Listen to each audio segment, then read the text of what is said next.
Hi, and welcome to Three Questions with my friend Lisa Swanson with us today. Hi, Lisa. How you doing? I'm doing great. How are you doing today, Kev? Just living the dream. So, Lisa, I asked you to come on the show today because I want to talk about mindset. And let's start with a story. So, I was out for my morning run this morning, had a goal in mind.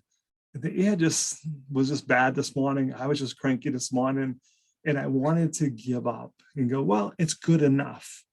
And I'm like, it's not, because if you give up and you have that bad mindset, tomorrow you're going to be tempted to run less miles too. Mhm. Mindset is just really important for all the things we're trying to accomplish in life, right?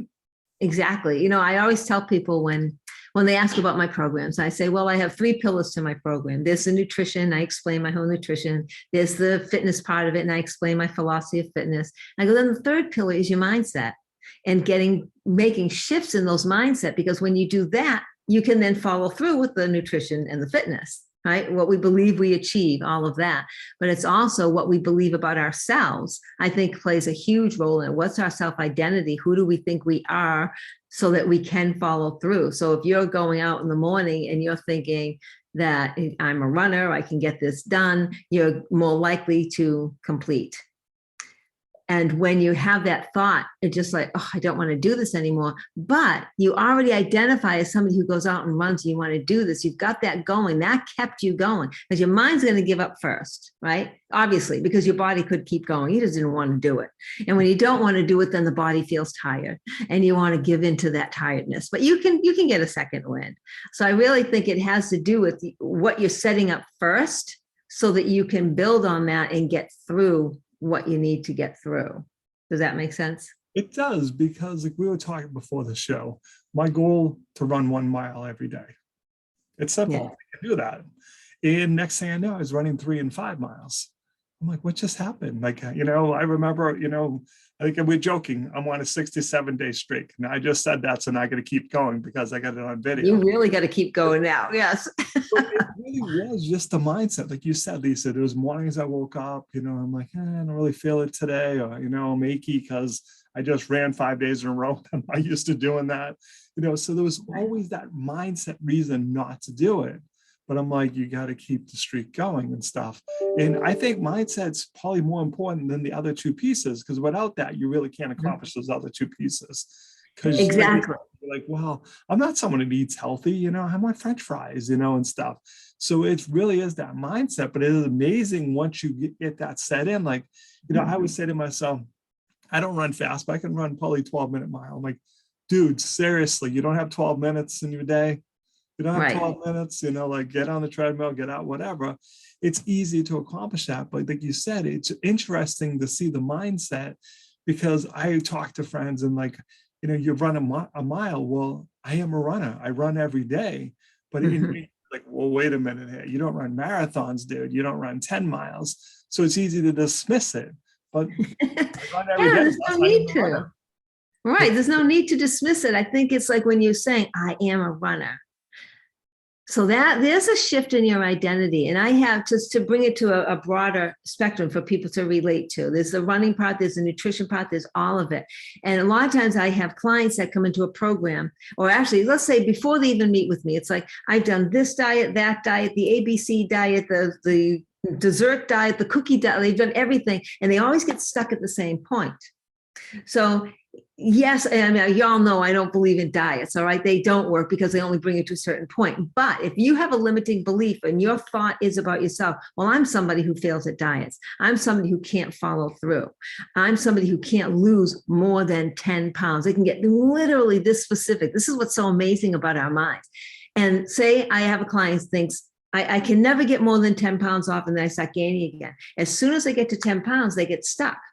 And it's not because their body cannot lose more than 10 pounds. It's because their mind believes it, and they start self-sabotaging. They start doing little things like forgetting to record their food, not fitting their run in, skipping this, skipping that. And they're like, see, every single time. It's like, no. Look at the data. You did this. So now we have to get into, okay, let's get you believing what you can do so you can achieve it. And we have to make that shift in, like I said, I am a runner. It doesn't matter if I'm just doing 1 mile a day. But if you had started out with, I'm a runner and I'm going to run 5 miles a day, you probably would have failed because you didn't believe you could achieve that. And physically, maybe that was a limitation. So physical limitation and a mindset limitation. But let's just say you could physically do it. But if it was too big for your mind to accept, then you're not going to get there. But if you say, I'm going to do a mile a day, I'll tell you, a quarter, 5 minutes, doesn't matter. Whatever you can easily believe in your mind that's possible, you start doing that. And then you start doing a little bit more. It's like, oh, wait a minute. I can do a mile and a quarter. I can do a mile and a half. And you start doing more. I challenged this one client who just did not want to go out for a walk. I can't do it. I'm not a morning person. I said, do me a favor. Can you do 5 minutes? And she said, well, anybody can do 5 minutes. I said, all right, on your worst day, you can do 5 minutes. She said, well, yes. I said, I want you to walk 5 minutes a day. And at first she was like, that's ridiculous, Lisa. It's not going to do anything. I said, humor me and just do it. So she did it. But now she was out there walking 5 minutes. She go, maybe I'll do 10. I'm here. And pretty soon that 5 minute commitment she made became a 30-minute commitment each day. But she had to get past that block first in her mind. And then later she's like, okay, I see what you did. So you're able to move it. Like you said, set that little goal so you can achieve it, where if you do that, well, because I had a friend say that. She's like, well, I'm going to the gym, I'm going to run 5 miles on the treadmill. And she's just not a treadmill person. And she texts me after, she's like, I'm really confused. I couldn't do it, because you just tried to go right for 5. How about 1? But Yeah. like, oh, that's just too easy. I'm like, well, if you would have done 1, then you could have got up to 5. But then she got discouraged and stopped, trying to be on the treadmill. I mean, she does other things, but I'm like, you set the goal too high, and then it's easy to have that mindset of going, told you I couldn't do it, Lisa. Well, you can't Exactly. go to a marathon, dude. If you can, that's pretty impressive. But most of us, Right. They start confirming their limiting belief. They keep on confirming it and etching that in there even deeper and deeper, when it's like, no, you need to build your confidence up with those baby steps. Those baby steps, they do so much more for us than those big, huge steps that are exciting. Don't get me wrong, they're exciting, but you need those baby steps to build up that confidence and self-integrity, because we need to believe that we can do what we say we're going to do. And we do it for other people. I mean, you deal with people in networking all the time, and business, entrepreneurs, and, they can be very good at saying, hey, I said I was going to meet Kevin for this meeting at this time. They're going to show up. I have a client, I'm going to show up.